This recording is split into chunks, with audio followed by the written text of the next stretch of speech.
प्यारे बच्चों, कैसे हैं आप सभी। स्वागत है आप सभी का आज के सेशन में। तो प्यारे बच्चों, आज की क्लास में हम लोग देखने वाले हैं भारत से हम क्या सीखे। हिंदी का गठखंड का तीसरा नंबर चैप्टर का पूरा ऑब्जेक्टिव देखने वाले हैं। क्या देखने वाला है सर जी? तो सर जी, इस क्लास में जो तीसरा नंबर हमारा चैप्टर है, तीसरा नंबर, उसमें जो भारत से हम क्या सीखे ये चैप्टर है, इसका आज पूरा ऑब्जेक्टिव को देख देंगे सर जी। हाँ सर जी, हाँ।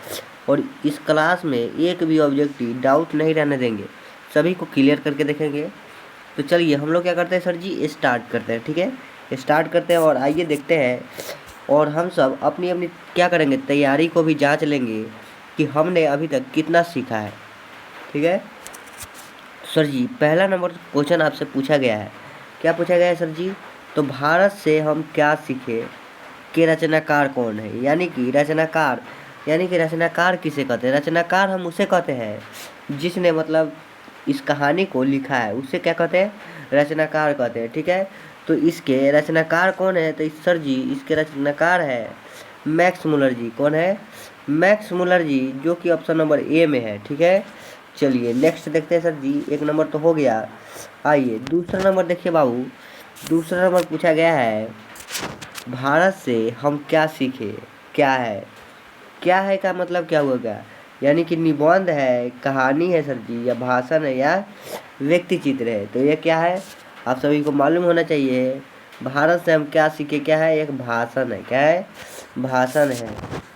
चलिए तीसरा नंबर बताइए, मैक्स मुलर थे। बताइए मैक्स मुलर क्या थे? तो याद रखिएगा, मैक्स मुलर जी क्या थे? भारत भक्त, यानी कि भारत की भक्त थे, यानी कि भारत को महान देश मानते थे। इन्होंने मतलब अपने देश को आगे बढ़ाया, विकास किया, तरक्की किया। ठीक है, भारत भक्त भी थे। संस्कृत अनुरागी, यानी कि संस्कृत भी जानते थे। ठीक है, संस्कृति के प्रति मतलब श्रद्धा रखते थे।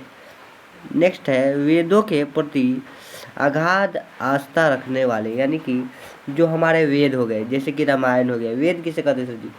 वेद कहते हैं किसको? रामायण हो गया, महाभारत, ये जो ग्रंथ सब है ना, उसी को क्या कहते हैं? वेद कहते हैं। ठीक है, याद रखिएगा, उपयुक्त सभी हो जाएंगे। ठीक है, चलिए नेक्स्ट देखिए। अगला पूछा गया है, मैक्स मुलर के पिता का क्या नाम था। तो देखिए मैक्स मुलर के पिता का नाम था विल्हेम मुलर। ठीक है, विल्हेम मुलर कहाँ पे है जी? तो Wilhelm Muller option number C में है। ठीक है, option number C is the right answer. Next देखिए, नेक्स्ट है, विश्वविख्यात विद्वान फ्रेडरिक मैक्स मुलर का जन्म कहाँ हुआ था। यानी कि सीधा सीधा हमसे पूछ रहा है सर जी कि यानी कि मैक्स मुलर जी जो थे, इनका जन्म कहाँ पर हुआ। ठीक है, तो इनका जन्म हुआ था सर जी जर्मनी में। कहाँ हुआ था?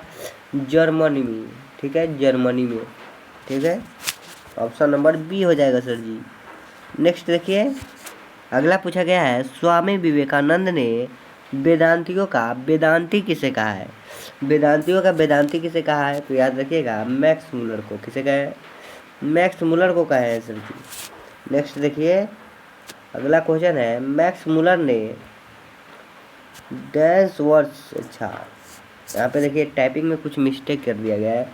यहाँ पे डॉट डॉट डॉट यानी कि डांस होना चाहिए, यानी कि खाली जगह भरिए। ठीक है, मैक्स मुलर ने डैश वर्ष की अवस्था में लिपजिंग विश्वविद्यालय में संस्कृत का अध्ययन प्रारंभ किया था। तो याद रखिएगा, इन्होंने 18, ठीक है, 18 वर्ष की मतलब उम्र में इन्होंने संस्कृत को पढ़ना क्या किया, शुरू किए थे। ठीक है, 18 वर्ष की आयु में। चलिए नेक्स्ट देखिए, नेक्स्ट है, मैक्स मुलर का जन्म कब हुआ था। ठीक है, तो याद रखिएगा, इनका जो जन्म हुआ था, इनका जन्म कब हुआ था? तो याद रखिएगा 6 दिसंबर 1823 ईस्वी को। ठीक है, मैक्स मुलर का जन्म हुआ था 6 दिसंबर 1823 ईस्वी में। नेक्स्ट देखिए, नेक्स्ट है, मैक्स मुलर ने नया सिकंदर किसे कहा है। याद रखिएगा, मैक्स मुलर ने नया सिकंदर किसे कहा है? तो युवा अंग्रेजी अधिकारी को। किसे कहा है? युवा अंग्रेजी अधिकारी को। Option number D right answer हो जाएगा। नेक्स्ट देखिए, नेक्स्ट है, मैक्स मुलर के अनुसार भारत की सबसे प्राचीन भाषा क्या है। यानी कि अब बताइए प्राचीन किसे कहते हैं सर जी? तो देखिए प्राचीन हम उसे कहते हैं जो कि पुरानी बातें हो गए, ठीक है, जो कि बीत गया, ठीक है, उसे कहते हैं प्राचीन। ठीक है, तो प्राचीन काल में जो भारत की भाषा क्या थी? तो याद रखिएगा भारत की भाषा ज़्यादातर चलती थी संस्कृत। आप देखिएगा या सुने होंगे कि यानी कि जो रामायण लिखा गया है या महाभारत, ये सब किस में है? संस्कृत भाषा में लिखा गया है। लेकिन अब इसका अनुवाद भी धीरे धीरे हिंदी में भी हो गया है, सभी भाषाओं में हो गया है। चलिए नेक्स्ट देखिए, नेक्स्ट है सर विलियम जोन्स समुद्री यात्रा करते हुए भारत कब पहुँचे थे? तो याद रखिएगा सर विलियम जोन्स कब आए थे जी? तो 1700, याद रखिएगा 1783 में, ठीक है, 1783 में। नेक्स्ट देखिए, अगला आपसे पूछा गया है वारेन हेस्टिंग्स का गवर्नर जनरल था, ठीक है, वारेन हेस्टिंग्स कहाँ का गवर्नर जनरल था? तो याद रखिएगा ये भारत के थे। कहाँ के थे? भारत के गवर्नर जनरल थे। नेक्स्ट है मैक्स मुलर की दृष्टि में सर्वविध संपदा और प्राकृतिक सौंदर्य से परिपूर्ण कौन सा देश है? ठीक है, कौन सा देश है? तो याद रखिएगा अपना देश भारत, ठीक है, अपना देश भारत है। नेक्स्ट देखिए, नेक्स्ट है दारिश क्या है? तो देखिए दारिश क्या है? जो सोना के सिक्का को कहते हैं दारिश, ठीक है, सोना को सिक्का को कहते हैं दारिश। और यह दारिश कितना सोने का सिक्का मिला था? तो इसमें मिला था 172। नेक्स्ट है दारिश नामक सोने के सिक्के से भरा घड़ा किसे मिला था? ठीक है, तो याद रखिएगा जो सोना से भरा घड़ा था ना जी, घड़ा मतलब क्या? घैला, लोटा जैसा होता है, ठीक है, जो घड़ा था वो किसे मिला था? तो याद रखिएगा वारेन हेस्टिंग्स को, वारेन हेस्टिंग्स को। ऑप्शन नंबर सी हो जाएगा राइट आंसर। नेक्स्ट देखिए, नेक्स्ट है किसके अध्ययन क्षेत्र में भारत के कारण नवजीवन का संचार हो चुका है? नवजीवन का क्या हो गया है? संचार हो चुका है। तो याद रखिएगा नीति कथा के लिए, ठीक है, नीति कथा। नेक्स्ट है सर्वविध संपदा और प्राकृतिक सौंदर्य से परिपूर्ण कौन सा देश है? बस आप इतना ही पढ़ें, आपको दिमाग में आना चाहिए भारत, ठीक है, इतना आना चाहिए भारत, ठीक है। लेकिन आगे भी आपको क्वेश्चन पढ़ना है। देखिए आगे पूछा गया है यदि आप मुझे इस भूमंडल का अवलोकन करने के लिए कहें तो बताऊंगा कि वह देश है भारत। यह गद्यांश किस पाठ का है? यानी कि यह जो मतलब कहा गया है, ठीक है, यह किस चैप्टर में कहा गया है? तो याद रखिएगा भारत से हम क्या सीखे। ऑप्शन नंबर बी हो जाएगा राइट आंसर। नेक्स्ट देखिए, नेक्स्ट है मैक्स मुलर ने कंठ और केन आदि उपनिषदों का किस भाषा में क्या किया है? अनुवाद किया है। किस भाषा में अनुवाद किया है जी? तो जर्मन भाषा में, ठीक है, जर्मन भाषा में क्या किया है? अनुवाद किया है। नेक्स्ट है हितोपदेश का जर्मन भाषा में अनुवाद किसने प्रकाशित करवाया? हितोपदेश का जर्मन भाषा में अनुवाद किसने करवाया? तो याद रखिएगा मैक्स मुलर ने। किसने करवाया? मैक्स मुलर ने। ऑप्शन नंबर ए हो जाएगा राइट आंसर। चलिए अगला देखिए, अगला देखते हैं। आइए 20 नंबर देखिए, पूछा गया है यदि आप, यह क्वेश्चन पूछ लिया गया है, हम लोग पहले ही देख लिए। आइए दूसरा देखते हैं। नेक्स्ट है मैक्स मुलर के अनुसार वह कौन सा देश है जो हरकस जैसा अनेक वनस्पतियों को अनायास ही अपनी ओर आकृत कर लेती है? तो याद रखिएगा भारत, ठीक है, भारत, ठीक है, ऑप्शन नंबर सी हो जाएगा। चलिए नेक्स्ट है किस गवर्नर जनरल के समय 172 को दारिश नामक सोने से भरा घड़ा मिला था? 172 को याद रखिएगा। तो याद रखिएगा लॉर्ड कॉर्नवालिस, ठीक है, लॉर्ड कॉर्नवालिस के द्वारा। सॉरी बच्चों, एक बार फिर से पढ़ते हैं। देखिए पूछा गया है किस गवर्नर जनरल के समय, अच्छा गवर्नर जनरल के समय, तो याद रखिएगा वारेन हेस्टिंग्स, ठीक है, Warren Hastings. Option number D हो जाएगा राइट आंसर।